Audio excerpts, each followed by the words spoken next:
Assalamualaikum warahmatullahi wabarakatuh. Selamat pagi anak-anak yang solih dan solihah. Bagaimana kabar kalian? Semoga kalian tetap dalam kondisi sehat ya.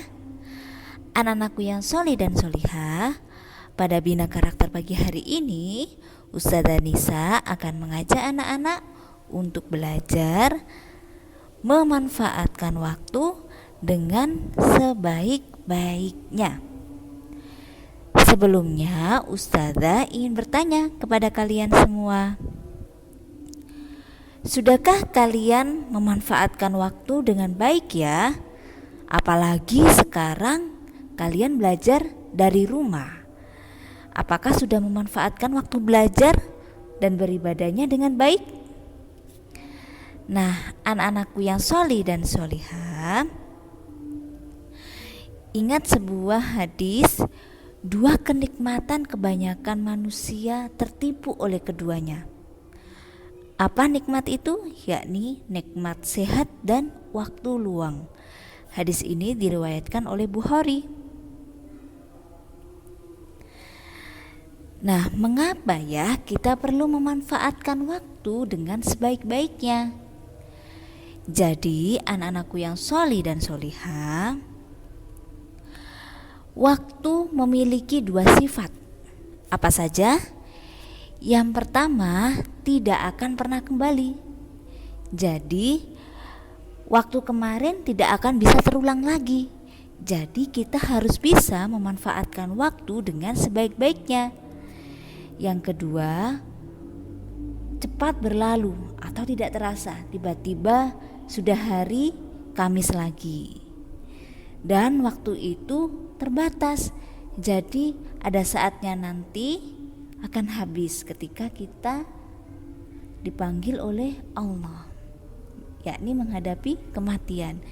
Jadi sebelum waktu itu datang, kita memanfaatkan waktu dengan sebaik-baiknya.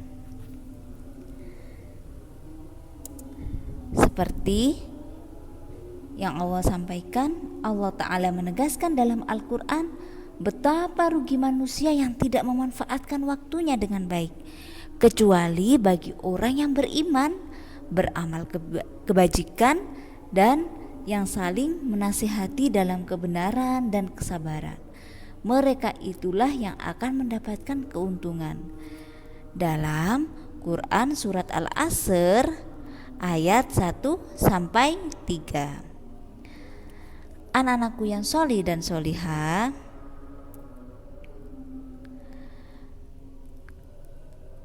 apa ya yang akan terjadi jika kita bisa memanfaatkan waktu dengan baik? Yang akan terjadi jika kita bisa memanfaatkan waktu dengan baik adalah, yang pertama, segala urusan akan menjadi cepat selesai. Jika kita mengerjakan tugas tepat waktu, jika kita beribadah tepat waktu, insya Allah kita pun akan cepat selesai urusan kita. Yang kedua, melatih kedisiplinan diri dan tanggung jawab. Ingat, kemarin disiplin diantaranya adalah disiplin waktu.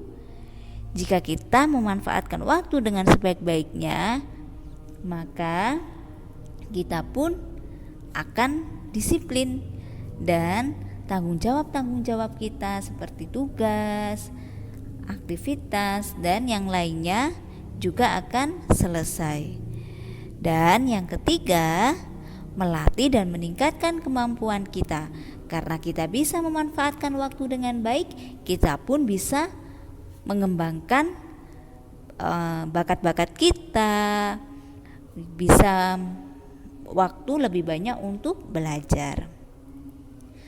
Nah, bagaimana ya agar kita bisa menggunakan waktu dengan baik? Yang pertama yang bisa dilakukan adalah jangan menunda tugas, aktivitas, ataupun ibadah, ataupun kegiatan yang lainnya. Jika tidak ada uzur, segera kerjakan, jangan ditunda. Yang kedua yang bisa kita lakukan adalah konsentrasi dalam melakukan sesuatu. Jadi fokus lakukan itu, kemudian baru beralih ke yang lainnya. Yang ketiga adalah Batasi kegiatan agar tidak lupa waktu. Jadi jangan mengulur-ngulur waktu. Kita harus punya target kapan tugas itu selesai. Selanjutnya adalah buatlah jadwal kegiatan harian agar waktu kalian juga teratur dan kalian bisa mengerjakan aktivitas sesuai dengan jadwal kegiatan yang telah kalian buat. Nah, anak-anakku yang sholih dan sholihah, karena kita masih diberikan kesempatan oleh Allah berupa nikmat sehat, nikmat waktu yang luang, ayo kita manfaatkan waktu dengan sebaik-baiknya. Siap anakku yang sholih dan sholihah untuk memanfaatkan waktu dengan sebaik-baiknya ya. Selamat belajar, jazakumullahu khairan. Wassalamualaikum warahmatullahi wabarakatuh.